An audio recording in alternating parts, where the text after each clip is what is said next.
Hello YouTubers and welcome back to another weekly video. In this video we are going to cover solar news from around the world. We are going to continue the trend from last week. We are going to split the videos in different parts so that you are easily able to watch that. So we are going to split the videos in 5 different parts.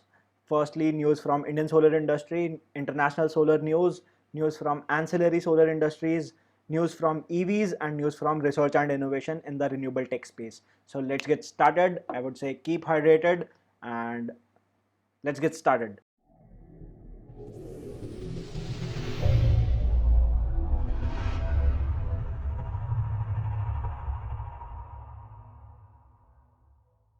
Hello YouTubers, welcome back, and this video is going to be about, as the name suggests, solar research, news and updates in the field of solar energy. So let's get started. There has been a research carried out by UC Berkeley, SLAC Labs and Harvard University where scientists have put up a microscope, electron microscope, while the battery is charging and discharging. So they have found out the cause. Like, we knew the cause earlier, that dendrites are formed and how the layers are destroyed between cathode and anode, and lithium ion moves in the lithium ion battery. So now they have found out the exact pinpoint location why it is degrading, and the reason is oxygen.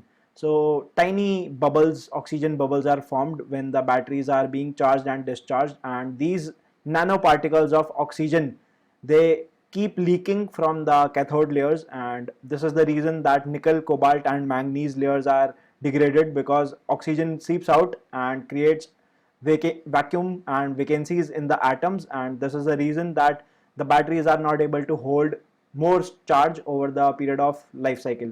So as the cycles go, the batteries keep losing charge and they keep losing the power of retaining energy.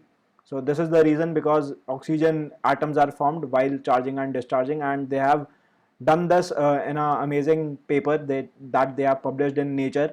So if you are interested and if you want to geek out how batteries work under an electron microscope, I recommend do read that paper. So they are saying over 500 cycles, battery charging and discharging, 6% of oxygen leakage is there. Okay, so this was good news for Australia as compared to last week that we covered. Australian government was facing a bottleneck in the Australian grid because of over capacity of solar installation. So now Australian government and Australian universities have come up with a new method to solve this bottleneck, that they are using machine learning to boost solar forecasting to ease grid pressure. So forecasting is usually done on all kind of electricity power plants. In India also, in Indian Energy Exchange, you have to forecast and schedule the power, and you have to tell the Indian grid that this much power will be injected from our plant into the grid. That is how it goes. So this research that they did, they started using SCADA data from previous years and they started modeling it, and they had tried to put this model in machine learning algorithm, and machine learning algorithm was able to better recommend, that was up to 95% accuracy of the next 5 minutes generation that would be forecasted to the grid. So the grid can better utilize the resources and better manage the energy resources and deploy the energy mix of renewables in Australia. So good news for Australia and good news for the world, because everybody will be copying this technology of machine learning and AI in the forecasting methods. Because those who don't know, in industry we use PV-Cyst reports, but PV-Cyst reports are also accurate up to a certain level, and climate change is happening as we speak, so we can't rely on those reports. So we have to rely on various number of datas, and these datas can be run in a machine learning algorithm, so that we know, like, if a cloud is passing by, if there is a sandstorm, if there is a heat wave going on in the solar park, so what will be the efficiency of the park at that current moment, or in 15 minutes, 1 hour, 2 hour predicted period. So that is a great news, and this news was published by Australian and Russian research group.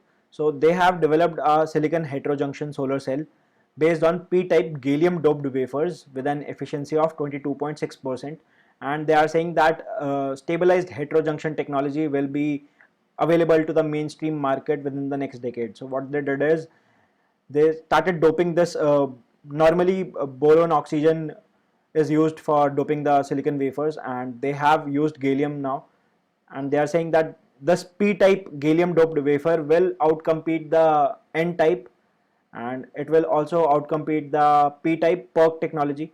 So they have doped this with phosphorus doped Charles Kawasaki grown silicon wafers, and they are saying that boron oxygen light induced degradation is not there, and the typical p-type boron doped wafers, there are several issues with those.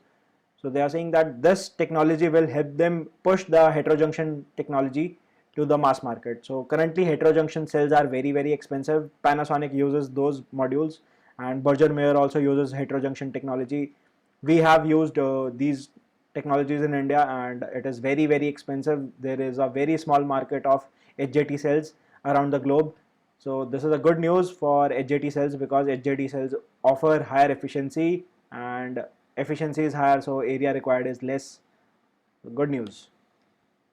Longi has again claimed top scorer for efficiency posts in this week. Last week also Longi posted a cell efficiency of 25.21% in N-type. So as we know, N-type is expensive, and N-type is not mass market used. It is used on custom orders. So now Longi has claimed 25.19% efficiency for P-type TOPCon solar cells. So how did they did this is with doping, and they started using shingle technology, tilling technology, whatever they call it. It is like they are covering more area in a module, and the cell, they are doping it on front and back both sides. So they have reached a efficiency of 25.19%. Amazing news. Another news was from Netherlands. French organic PV specialist Armor and Dutch design specialist company, they are planning to use integrated PV in furniture, windows and other objects, and these modules will be provided for Netherlands Pavilion at Expo 2020 Dubai.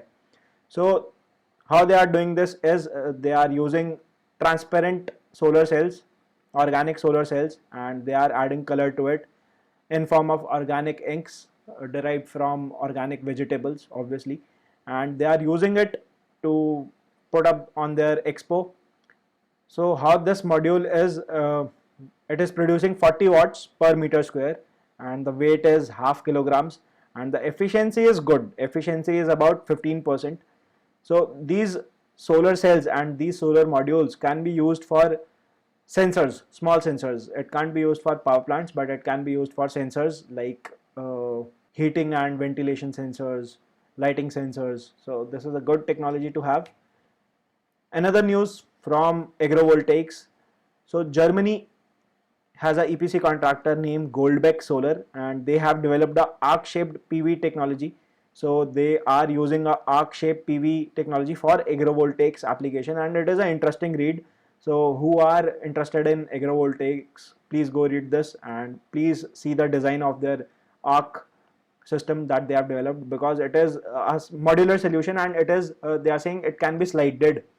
So they have put up columns, and they have joined it with a rafter, and the arc on top has a slide in push and pull kind of thing where solar modules are fitted directly, and this arc can be slided directly.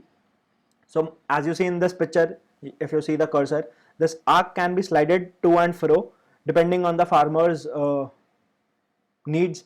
If he wants to protect this area of land from sunlight, he can move the arc here, and if he wants to move protect this area, he can move here.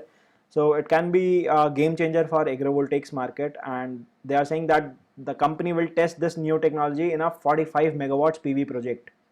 45 megawatts PV project. Yes, you heard that right. Agrovoltaics is now being adopted widely around the world. Japan is doing it, Germany is doing it, Australia is doing it, and India should also do it. We should not rely on government founded PPA. We should install solar power plants, yeah, large utility scale solar power plants in agrovoltaics form to preserve land and grow food for our future generations. So that was all for this week in research and innovation of solar news covered by Solar Octa. The other videos will play automatically, and if you got any value from this video coverage, do hit like and subscribe, and most important, share the knowledge with your solar industry friends, and keep taking insights from these videos you never know when you might get the new idea, new big idea. So thank you for watching, and I'll see you in the next video.